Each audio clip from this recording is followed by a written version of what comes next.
Chapter 1. Ride 'em Cowboy. Yippee! Can't catch me! The 5 Hollister children were playing Cowboys and Indians in a little grove of cottonwood trees next to the motel where they had stayed overnight. "I'm a cowboy girl!" shouted 4-year-old Sue excitedly. The dark-haired little girl was the only one wearing a Western outfit, and looked very pretty in the white buckskin jacket and skirt trimmed with rabbit fur. It had been a gift that very morning from kind Mrs. Troy, who ran the motel, and the suit had inspired the game the children were playing. "Holly, hide with me," Sue begged, "and don't let your pigtails give us away." Her 6-year-old sister giggled. Several times, when they had played hide-and-seek, Holly's long pigtails had hung out and given away her hiding place. She pulled them around her neck. "Here comes Indian Ricky," Holly reported. "Goody, he didn't see us." Ricky gave a loud whoop and dashed past. He was 7, had reddish hair and a freckled nose. Right behind him was Pete Hollister, a tall, blond boy of 12 with a crew cut. At this moment, his eyes were darting from left to right as he tried to find his 3 sisters. Sue and Holly huddled together behind the big tree, but it was no use. Pete spied them. "You're Big Chief Pete's prisoners," he announced in a deep voice. "Bet you can't find Pam," Holly dared him. Pete did not find his sister Pam, but Ricky did, and after a chase, round and round among the trees and boulders. Pam was a good runner, but finally she stumbled and fell. Then he caught her. Pam's pretty face was flushed, and her golden hair was damp from the exertion of running. "I guess we'd better go back now," the serious 10-year-old girl said. "Dad and Mother are probably ready to leave." The Hollister family had been on a trip to New Mexico, and were now on their way back to the airport, where they would fly to their home in the east. They had tried to rent a large car for sightseeing, but the only thing Mr. Hollister had been able to get was a school bus. What fun they'd had in it, looking for a lost Indian treasure. A horn began to toot loudly, and the children scampered to the bus. Mr. Hollister, seeing Sue in her new cowgirl clothes, said, "Well, my little daughter has gone Western." Sue glanced up into her tall, athletic-looking father's tanned face. "Please, Daddy, can't we stay here with the New Mexicosies?" she asked. He laughed, saying they would come back sometime. Right now, he could not be away from business much longer. "But I would stay in New Mexico a little while," he said, "if I could find some suits to buy like the one you have on. I'm sure I could sell a good many of them at the trading post." The trading post was Mr. Hollister's combination hardware, toy, and sporting goods store in Shoreham, where the family lived. Suddenly he leaned over and looked inside the collar of Sue's jacket, saying, "I wonder if the maker's label is sewn in. Yes, here it is. This is interesting." "What's interesting?" Sue asked, squirming because her daddy's finger tickled.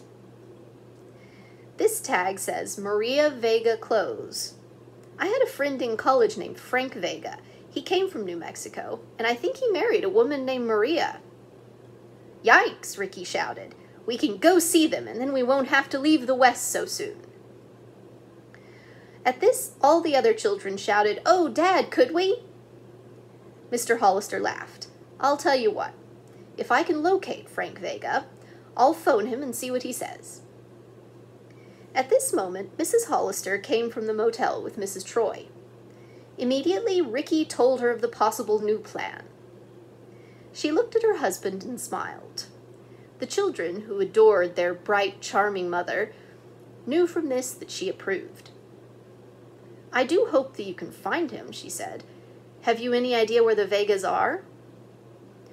"No, but I believe Mrs. Troy can give us a clue," Mr. Hollister replied. Turning to the motel owner, he asked, "Would you mind telling me where you bought the outfit you gave Sue? Surely the store would have the Vegas address."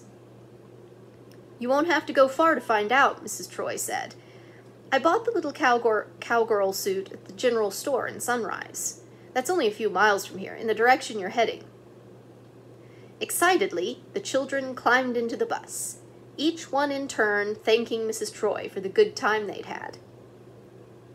"It was very pleasant entertaining the happy Hollisters," she called. "Have a good trip." Away the bus went down the road. It was a beautiful, clear morning, and the faraway mountains seemed much closer than they really were. "I love mountains," Pam said dreamily, "and they always seem so mysterious, full of all kinds of strange flowers and animals." "Some are," Pete replied, "but other mountains have nothing but rocks and are hard to climb." "That's true," said Mrs. Hollister, "and still others are always covered with ice and snow." "But I like the ones best," Holly spoke up, "that have tall trees and brooks." After a half-hour's drive across the rolling countryside, dotted with various shapes and sizes of cactus plants, the bus reached the little town of Sunrise. In the center of it was a plaza, with shade trees and benches here and there. Surrounding the plaza were low, flat-roofed shops and houses, some white, some yellow, and still others bright blue. "I see the general store," Holly called out. "Over there, Dad." Mr. Hollister drove around the plaza to the far side and parked in front of the shop. As he went inside to inquire about the Vegas, Mrs. Hollister and the children looked in the display windows. "Yikes," Ricky cried. "There's a suit like Sue's, only it has pants. Mother, do you think maybe I could have that?" "We'll go inside and price it," Mrs. Hollister replied. "How would you all like rabbit furred suits if they don't cost too much?" The cries of glee that followed her question were so loud that Mrs. Hollister clapped her hands over her ears. Ricky raced into the shop ahead of the others and was met by a short, bald-headed man. "Howdy," he greeted the boy with a smile. "And what can I do for you?" "My brother and 3 sisters, they're coming in, want cowboy outfits." "With rabbit fur, please," Holly interrupted, running up with Ricky. "But they mustn't cost too much." "Well now," the man drawled, "we need more cowboys out this way to catch the rustlers." Before the children could ask whether he was joking or not, the man added, "Seeing that you might buy 4 outfits all at once, maybe I could give you a special price. That's what I did for those folks over there."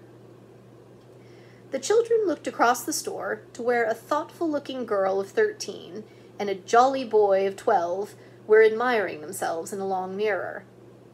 Both had on the rabbit-trimmed Western clothes.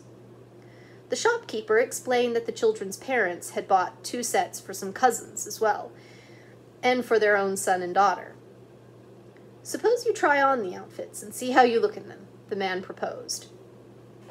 He said something in a low voice to Mrs. Hollister. She nodded, replying that the price would be all right. The children had already found the rack of suits, and now picked out their right sizes. By the time Mr. Hollister returned to his family from an office at the back of the shop, they had them on. "Am I seeing things," he said, laughing, "or have all my children turned into cowboys?" "We're all dressed for life on the ranch, Dad," Pete answered. "What did you find out about your college friend?" Mrs. Hollister asked. "I believe I've located him," her husband replied. "The phone operator is trying to get his ranch now." All this while, the 2 strange children in the shop had been watching the Hollisters. Now they came over, and the boy said, "Are you going to a ranch? My sister and I are, to Bishop's Dude Ranch." "We hope we're going to Mr. Vega's," Pete told him, and introduced his family. Then the other boy said, "My name's Jack Moore. This is my sister Helen. Mother and Dad are at the hotel. They're coming for us in a little while." Holly had an idea. "While we're waiting, let's all play out on the plaza in our new suits. May we, Mother?" "All right. And Pam, keep track of Sue." "I will." Pam took hold of her sister's hand as they went outside. "Hey!" cried Ricky, who was in front of them. He pointed to a cart at one side of the plaza under a tree. "What a funny old wagon!" The girls paused to look at the old cart, which had 2 huge wheels. "I think it's an ox cart," said Pam. "Let's ride in it," Ricky proposed excitedly, starting to climb up. "We'll take turns being oxen." "No, don't do that," Pam spoke up. "The sign says, 'Don't touch.'" She read the inscription aloud. "This carreta was used by Spanish settlers who came to Sunrise in 1660. "Pretty old," Helen said. "Imagine how valuable it must be." The children were very impressed, as each thought of the ox cart being used almost 300 years ago, maybe right where they were standing. Ricky immediately made himself a promise. He would build an ox cart just like this one as soon as he got home. "Only mine'll be brand new and won't fall apart," he was thinking. "Then everybody can ride in it instead of just looking." Pete and Jack had walked on ahead, looking for a good spot to play. Jack was saying, "I wish you were coming to Bishop's ranch. Then you could help us solve a mystery." "A mystery on your ranch?" Pete asked eagerly. "Well, yes and no," Jack answered. "It's on a mountain, really." "I'll tell you about it later," he said as Ricky called out, "Everybody ready for the game? Let's play Ride 'em Cowboy." At once, all the children posed as if they were on horseback. Then they began to ride, slow, fast, jumping, twisting, and turning. "Whoa!" Ricky shouted. "My pony's sunfishing!" The boy fell off. In his mad dash to catch the imaginary runaway horse and get out of the way of the other horses, he ran full tilt into one of the wheels of the carreta. It dropped off with a loud plop, and one side of the cart fell to the ground. "Oh, Ricky!" Holly cried, jumping off her make-believe horse. You've broken it!" Soon all the children were crowding around the tilted carreta. Pete and Jack began to examine it. Finally Pete said, "I think we can repair it. There's a wooden pin that goes through the hub. It fell out. Everybody help lift the axle and I'll try to fit the wheel back on." All but Sue put their hands and shoulders to the ancient ox cart. Then, as Pete gave the signal, they raised the end of the axle that lay on the ground. When it was high enough, Pete slipped the wheel on and replaced the loose wooden pin.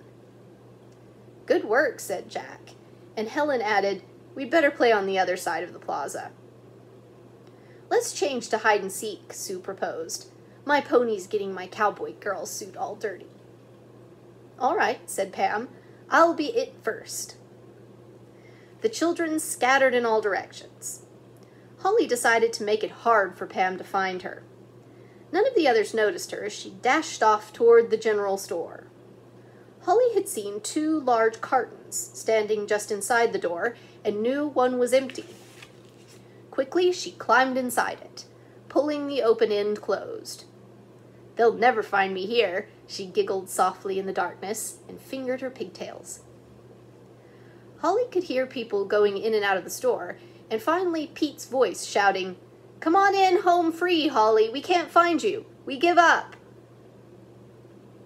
"I'll let them guess a little while longer," Holly thought mischievously, and remained very quiet.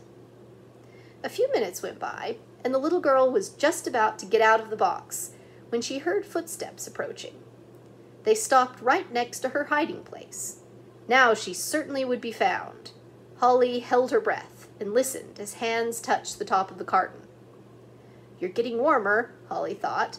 "If you'll just open the top, you'll see me."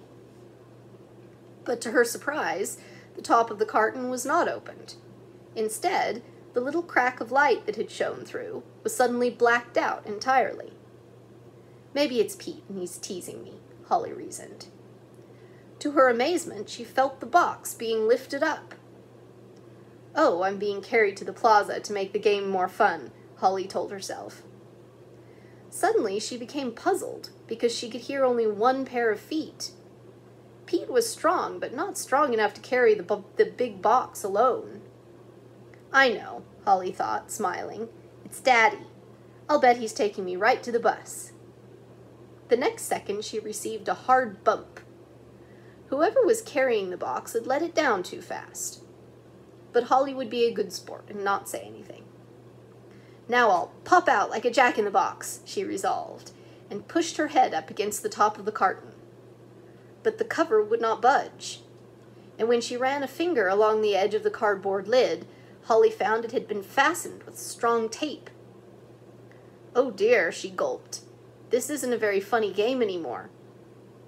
Next, she heard the rumble of a motor, and it was not the motor of the bus. The little girl felt herself moving. Her heart pounding with fright, Holly cried as loudly as she could, "Help! Help! Let me out!"